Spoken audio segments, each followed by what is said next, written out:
Hello and welcome. आप देख रहे हैं TV9 डिजिटल और मैं हूं गुंजन मित्तल। हम एक बार फिर हाजिर है आपका अपना हेल्थ शो लेकर, जिसमें हम हेल्थ से जुड़े विषय पर बात करते हैं और हमारे हेल्थ एक्सपर्ट से जानते हैं आपकी सेहत से जुड़े हर सवाल का जवाब। आज हम किसी बीमारी पर बात न करके बल्कि उसके सबसे बड़े सॉल्यूशन पर बात करेंगे। मैं बात करूँ हैप्पीनेस यानी कि खुशी की, जो आज हम लोगों की ज़िंदगी से गायब सी होती जा रही है और यही वजह है हमारी सभी बीमारियों की। खुश रहना हमारे लिए उतना ही ज़रूरी है जितना कि हेल्दी खाना। जब हम खुश होते हैं तो हमारे अंदर दोगुनी एनर्जी होती है, नए आइडियाज़ आते हैं और हम हर काम दोगुनी ताकत से करते हैं।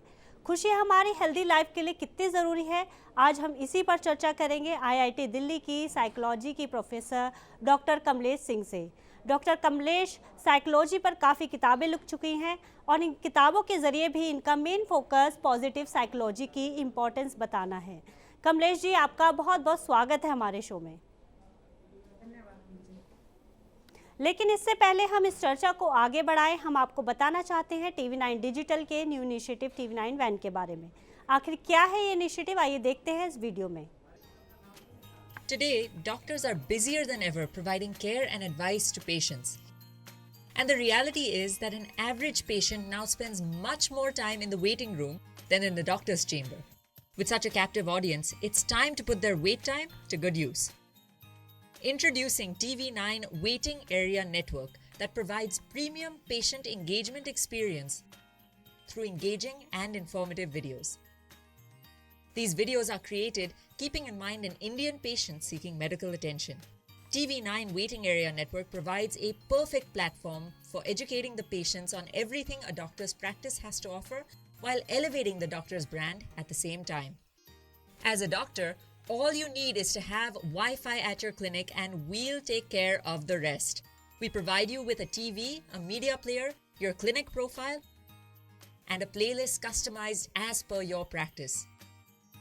Combine all this with the regular news updates from TV9 and you have an awesome branding and marketing tool for your clinic. Write to us at van@tv9.com and we'll get in touch with you to set up our solution at your premises. हम हमेशा खुश रहने की बात करते हैं। हम सब जानते हैं कि खुश रहना हमारे लिए और हमारी सेहत के लिए कितना ज़रूरी है। बावजूद इसके हम परेशान और दुखी रहते हैं। डॉक्टर कमलेश, मेरा आपसे पहला सवाल यही है कि खुशी क्या है? क्या एक्सेप्टेंस और सेटिस्फैक्शन खुशी है? गुंजन, तुमने बहुत बढ़िया पॉइंट रखा है यहाँ पे कि खुशी क्या है और इसको हम कैसे बढ़ा सकते हैं। ये सब चीज़ें जानना हमारे लिए बहुत ज़रूरी है। जैसा कि तुमने पहले भी बोला कि अगर हम खुश रहते हैं तो हमारी परफॉर्मेंस बहुत बढ़िया हो जाती है, हमारी हेल्थ अच्छी रहती है, हमारी मेंटल हेल्थ और फिजिकल हेल्थ दोनों बहुत बढ़िया रहते हैं। तो सबसे पहले खुशी है क्या?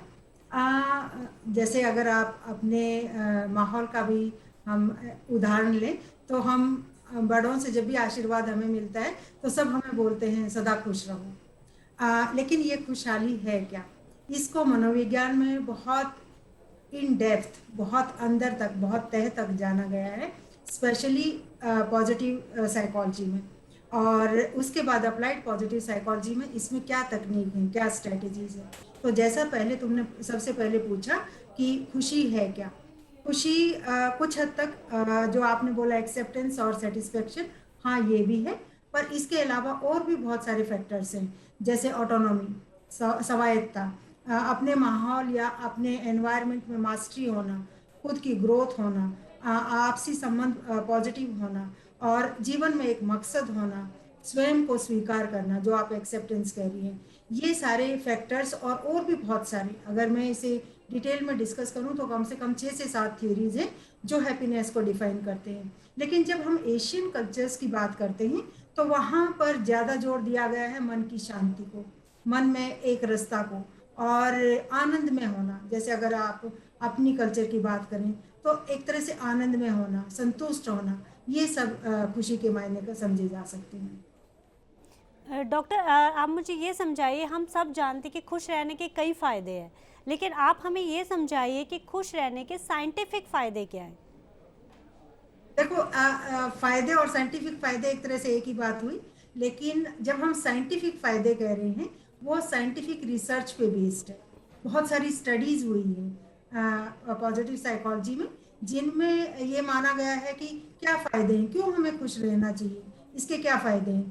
तो बहुत सारी स्टडीज़ है, मैं कहूँ कि 50 से ऊपर स्टडीज़ तो मैं काउंट करवा सकती हूँ आपको, जिसमें उन्होंने पाया कि स्कूल स्टूडेंट्स की परफॉर्मेंस अच्छी होती है अगर वो खुशी हैं तो, ज़्यादा क्रिएटिव होते हैं, एम्प्लॉयज़ जो हैं उनकी बढ़िया परफॉर्मेंस होती है, आपकी मानसिक स्वास्थ्य के साथ साथ शारीरिक जो स्वास्थ्य है वो भी और बढ़िया होता है, आप में तनाव कम रहता है, डिप्रेशन नहीं होता, चिंता ज़्यादा नहीं नहीं होती अगर आप खुशहाल हैं अपनी लाइफ में। तो डॉक्टर्स के कम विजिट करना पड़ता है, और आप आपसी रिश्तों में भी और अच्छे रहते हैं। तो ऐसे करके बहुत सारी चीज़ें हैं जो उन्होंने कहा है, आपका ब्रेन और अच्छा काम करता है, आप और ज़्यादा क्रिएटिव रहते हैं। तो न्यूरो साइंटिफिक वे से, साइकोलॉजिकल वे से, फिजियोलॉजिकल वे से, इन सब से ये पाया गया है कि जब हम खुशहाल हैं तो हम और ज़्यादा अच्छा परफॉर्म कर रहे हैं, और हमारी शारीरिक और मानसिक स्वास्थ्य इससे और बेहतर होता जा रहा है। मुझे आप ये समझाइए, आपने फ़ायदों की तो बात की, हम खुश रहना भी चाहते हैं, लेकिन काफ़ी लोग खुश रहने की तकनीक नहीं जानते। आखिर आप हमारे दर्शकों को समझाइए कि खुश रहने की आसान और बेसिक तकनीक क्या है? हाँ, देखो गुंजन, जब मैं तकनीक की बात करती हूँ, स्ट्रेटजीज की बात करती हूँ, तो मैं अपने फील्ड में पॉजिटिव साइकोलॉजी से अप्लाइड पॉजिटिव साइकोलॉजी की तरफ मूव कर रही हूँ, है ना। तो अप्लाइड पॉजिटिव साइकोलॉजी, जैसे आप नाम से भी जान रहे हैं कि जो पॉजिटिव साइकोलॉजी में समझा है, हमने साइंटिफिकली जाना है, वो कैसे अप्लाई करें हम अपने जीवन को और अच्छा बनाने के लिए। और उसके लिए भी पिछले कम से कम 10-15 साल की अगर मैं बात करूं, तो बहुत सारे अप्लाइड पॉजिटिव साइकोलॉजी में इंटरवेंशन प्रोग्राम्स इस्टेब्लिश हुए हैं, और इन प्रोग्राम्स में बहुत क्लियरली बताया गया है कि हम किन किन आदतों के साथ अपनी हैप्पीनेस को बढ़ा सकते हैं, अपनी खुशी को बढ़ा सकते हैं, और उसे बनाए रख सकते हैं। तो इसमें कुछ स्ट्रेटजीज मैंने आज की बातचीत के लिए उठाई है, उस पूरी लिस्ट में से। इसमें सबसे पहले अगर मैं बात करूं तो पॉजिटिव थॉट्स पे जो रिसेंट स्ट्रेटजीज हैं उनका बहुत ज़्यादा फोकस है, क्योंकि देखिए, जब आप पॉजिटिव सोचते हो तो आपके भाव, आपके इमोशंस भी पॉजिटिव होते हैं। तो ऐसा नहीं है कि आप किसी शादी के इवेंट को याद कर रहे हैं और आप परेशान हैं, स्पेशली जो हंसी खुशी की बातें हैं वहाँ पर। आप अपनी लाइफ के किसी अचीवमेंट को याद कर रहे हैं और आप परेशान हो रहे हैं। ऑन द अदर हैंड, अगर आप डिप्रेस होने वाली किसी बात को याद कर रहे हैं, चिंता आने वाली किसी बात को याद कर रहे हैं, स्ट्रेस आने वाली किसी बात को याद कर रहे हैं, तो आप स्ट्रेस्ड, एंग्सियस या चिंतित होंगे, है ना। तो इसलिए अगर हमें ये पता लग जाए कि हमारे जो थॉट्स हैं वो एक तरह से सीड्स हैं हमारी खुशी के लिए, तो इसलिए हम सचेतन हो और माइंडफुल हो, ये समझ सकते हैं कि हमारे विचार किस साइड हैं और ये विचार किस तरह से इस साइड में जाने चाहिए। जैसे जो तकनीक है, जो हम जिसके थ्रू हम कहते हैं कि आपका कितना हैप्पीनेस लेवल बढ़ा इन तकनीक को इस्तेमाल करके, तो उसमें मुझे याद है कि कई बार जैसे हम बोलते हैं कि हर रोज़ आपको डायरी लिखनी है और उस डायरी में अपनी लाइफ के 3 अचीवमेंट्स लिखो।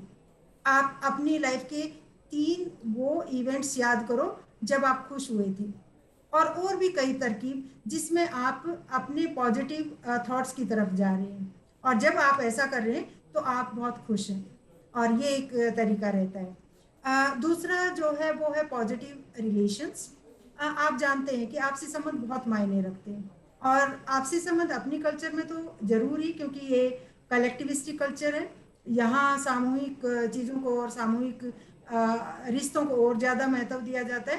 पर इवन वेस्टर्न जो रिसर्च है वहाँ पे भी एक तरह से positive relations, happy and healthy relations को बहुत माना गया है, और उसके लिए भी बहुत सारी तकनीक हैं जो यूज़ करी जाती हैं। अगर आप टाइम टू टाइम देखते हैं तो कुछ स्टडीज़ भी आती हैं जिनमें बताया जाता है कि आपके संबंध कितने मजबूत होने चाहिए। संबंध बहुत ज़्यादा हों, फ्रेंड्स बहुत ज़्यादा हों, ऐसा ज़रूरी नहीं है। जैसे आजकल मजबूत होने फेसबुक चाहिए। इंटरनेट पर बहुत सारे ऐसे रिलेशंस की एक भरमार सी रहती है, पर आपके अपने संबंध कितने हैं, आप जिन पे आप अनकंडीशनल शेयर कर सकते हैं, अनकंडीशनल आप बातचीत कर सकते हैं उनके साथ। और जब आप उनसे मिलते हैं तो आप बहुत खुशी महसूस करते हैं। ऐसे रिश्ते बनना वो बहुत ज़रूरी है। और वही तकनीकों में भी इस तरह की जो स्ट्रेटजीज हैं उन पे फोकस रहता है। जैसे कंपैशन, करुणा में और होना सीखते हैं इन तकनीकों में। फॉरगिवनेस, एक दूसरे को माफ़ करना या खुद को भी इवन माफ़ करना, वो सब हम सीखते हैं। प्रो सोशल बिहेवियर, दूसरों की मदद करना सीखते हैं। तो ये सारे जब आप इंटरपर्सनल रिलेशंस में हेल्दी हैं, उस दौरान भी आपकी खुशी बरकरार रहेगी। वो लोकल कहावत में कहते हैं ना कि मेहंदी देते हैं अपने हाथों पे भी मेहंदी रचना। तो यहाँ आप दूसरों का भी भला कर रहे हो और अपने भी संबंध अच्छे रखते हुए आपको खुशहाल हो रही हो अपनी लाइफ में। जी, इसी में मैं भी एक बात जोड़ना चाहूँगी कि अगर आप फूल किसी को दोगे तो उसकी खुशबू आपके हाथों में भी आपके हाथ ज़रूर में रह भी आएगी। जाएगी। जी, मैं आपसे, आपने पॉजिटिव रिलेशंस की बात करी तो मैं उसी के बारे में जानना चाहूँगी कि आखिर इसकी इम्पोर्टेंस क्या है हमारी लाइफ में, क्योंकि ये तो मिसिंग होता जा रहा है। आजकल आप फेसबुक पे देखेंगे हज़ारों फ्रेंड्स होंगे, पर रिलेशन आप जिससे बात कर सके, जिसके सामने अपनी मन की बात रख सके, वो आपको 1 या 2 मिलेंगे, हार्डली वो भी नहीं मिलेंगे आज के टाइम में। देखो ये बात सही है कि आज के टाइम में ये कम होते जा रहे हैं, लेकिन साथ साथ ऐसा भी हो रहा है कि हम समझ रहे हैं कि हम कहाँ चूक कर रहे हैं कि इतनी अच्छी तकनीक आने के साथ साथ, इतनी आप सोचिए सुविधाएं आने के साथ साथ हमारी हमारी खुशहाली नहीं बढ़ रही है। तो वहाँ ये समझ आ रहा है कि कुछ कमियां हैं जिसके कारण ऐसा हो रहा है। तो जब आपको ये समझ आता है कि ऐसा है कि आपकी लिस्ट कितनी लंबी है रिश्तों की, वो जरूरी नहीं है। उन रिश्तों में आपने कितना एक तरह से इन्वेस्ट किया है और आपको उसके रिटर्न में क्या मिला है और आपके कितने आपसी स्ट्रॉन्ग संबंध हैं, वो बहुत मायने रखता है। और आप इन रिश्तों को कैसे ले रहे हैं वो भी बहुत जरूरी है। क्योंकि देखिए दोनों ही बातें हैं, एक आपके साथ आपके दोस्त कैसा व्यवहार करते हैं और आप उनके व्यवहार को कैसे लेते हैं, दोनों ही चीजें कुछ हद तक आपकी समझ में आनी चाहिए। क्योंकि जब आप आपसी संबंधों की बात करते हैं तो ऐसा नहीं है कि सब कुछ आपके हाथ में है, कुछ दूसरों के हाथ में भी है। तो यहाँ मेरे ख्याल से आपकी समझ दोनों ही चीजों पे मजबूत होनी चाहिए। एक कि आप कितना दूसरे लोगों के साथ अच्छा व्यवहार कर रहे हैं, क्योंकि ये तो गिव एंड टेक है। जैसा आपने दूसरों के साथ व्यवहार किया वैसा ही मुड़ के आपको आपको वापस आएगा। और दूसरा ये है कि अगर वो वैसा व्यवहार नहीं कर रहे हैं तो अपने में ये समझ होना कि कोई बात नहीं, कुछ उनके इश्यूज रहे होंगे, कारण रहे होंगे, और उसको बहुत दिल से ना लगाना। तो दोनों ही चीजें हैं, आपने उसको कैसे समझा वो भी इम्पोर्टेंट पॉइंट है और आपने उनमें कितना इन्वेस्ट किया वो भी एक इम्पोर्टेंट पॉइंट है। आपने खुश रहने की तकनीक्स बताई।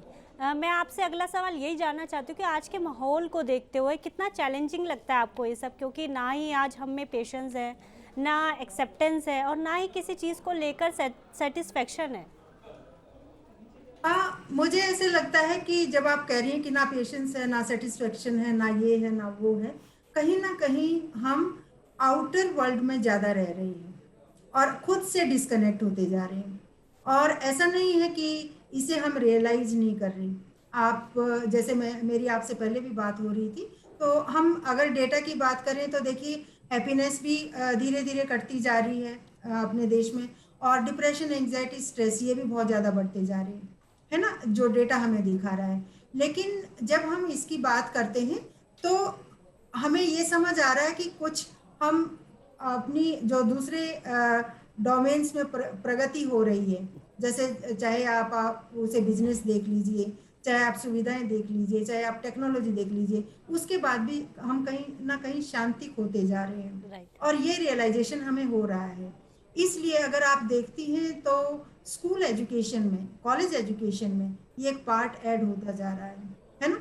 जैसे अगर हम कुछ एग्जांपल्स ही दें तो हैप्पीनेस करिकुलम है दिल्ली स्कूल्स में, और दूसरे स्कूलों में भी कुछ कुछ इस तरह के प्रोग्राम्स चल रहे हैं। मेरे अपने स्टूडेंट्स हैं जिन्होंने स्कूल सेटिंग में, कॉलेज सेटिंग में ऐसी रिसर्च करी है कि किस तरह से उनको कुछ तकनीक सिखाई जाए जिसके थ्रू वो और अच्छा अपनी लाइफ में परफॉर्म करें, अपनी लाइफ को समझें और ज़्यादा खुशहाल रहें।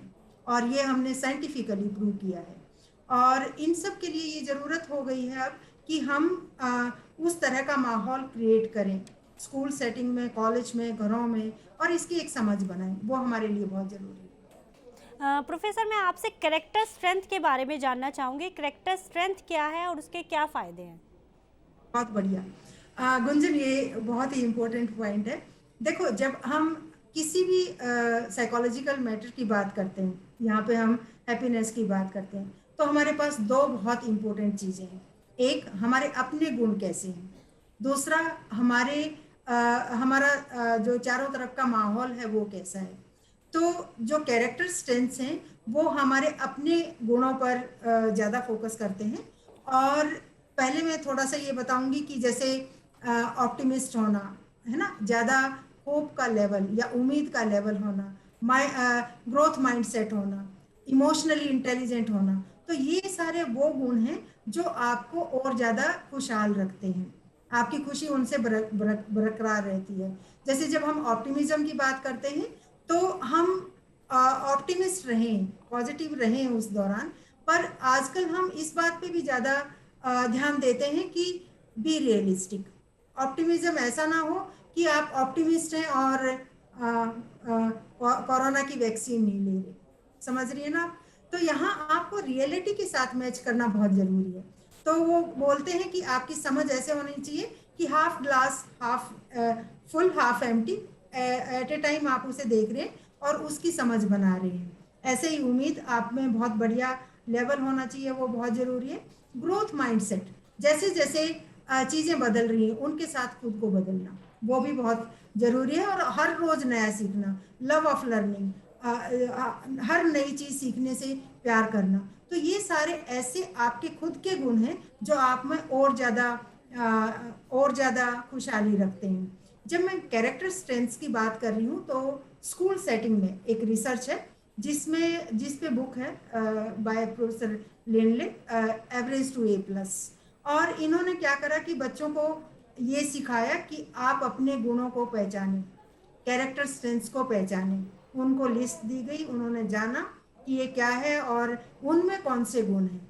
और फिर उनसे पूछा गया कि ये गुण तो आप में हैं और आप इन्हें इस्तेमाल भी कर रहे हैं, लेकिन ये भी साथ में जोड़िए कि आप अपने गुणों को और अच्छे से कैसे इस्तेमाल कर सकते हैं। मेरे ख्याल से आप बहुत आसानी से अंदाज़ा लगा सकती हैं कि जब आप अपने गुणों वाले काम कर रही हैं तो आप ज़्यादा मोटिवेटेड रहेंगी, आप ज़्यादा स्ट्रांग रहेंगी, ज़्यादा कॉन्फिडेंट रहेंगी, ज़्यादा अच्छे से उस काम को कर पाएंगी। तो अगर हम अपने गुणों को पहचान कर उनको और अच्छे से इस्तेमाल करते हैं तो हम और अच्छा परफॉर्म करते हैं, और अच्छे परफॉर्म करने के कारण हम और ज़्यादा खुश भी रहते हैं। इसी तरह से जो हम आपसी संबंधों में मैंने बोला, compassion, forgiveness, pro social behaviour, ये सारी चीज़ें इंटरवेंशन स्ट्रेटजीज के दौरान बच्चों को सिखाई जाती हैं। और जैसे ग्रेटिट्यूड एक हमारी तकनीक है, राइटिंग अ ग्रेटिट्यूड लेटर। किसी को अगर आप धन्यवाद नहीं दे पाए तो आपके पास ये बहुत अच्छा मौका है कि आप उसे धन्यवाद देते हुए एक चिट्ठी लिखिए। तो आप इसमें देखिए कि जब आप धन्यवाद दे रहे हैं और आपके सामने वाला उस धन्यवाद को स्वीकार कर रहा है, तो उस टाइम पे कितना खुशहाल माहौल होगा।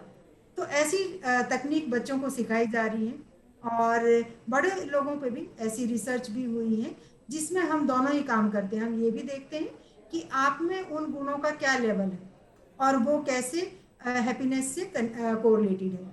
उसके साथ साथ हम इन तकनीकों की भी बात करते हैं। हम कुछ सेशंस रहते हैं हमारे जिसमें हम बोलते हैं कि हम इस दौरान आपसे ये तकनीक सिखाएंगे या करवाएंगे, और प्री एंड पोस्ट टेस्टिंग करके हम बताते हैं कि आपका खुशहाली का या आपकी एकेडमिक परफॉर्मेंस का या आप में रेजिलियंस का लेवल कितना बदला। Thank you so much doctor Kamlesh, आपका बहुत बहुत धन्यवाद अपना कीमती समय हमें देने के लिए और इतने इम्पॉर्टेंट और बेसिक इन्फॉर्मेशन हमारे साथ शेयर करने के लिए। Thank you so much.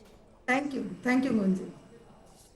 अगर आपके दिमाग में भी हेल्थ से जुड़ा कोई भी सवाल है तो आप कमेंट बॉक्स में लिख सकते हैं। हम फिर हाजिर होंगे एक नए विषय के साथ, एक नए गेस्ट के साथ। तब तक आप स्वस्थ रहिए और देश और दुनिया की तमाम खबरों के लिए देखते रहिए TV9 डिजिटल।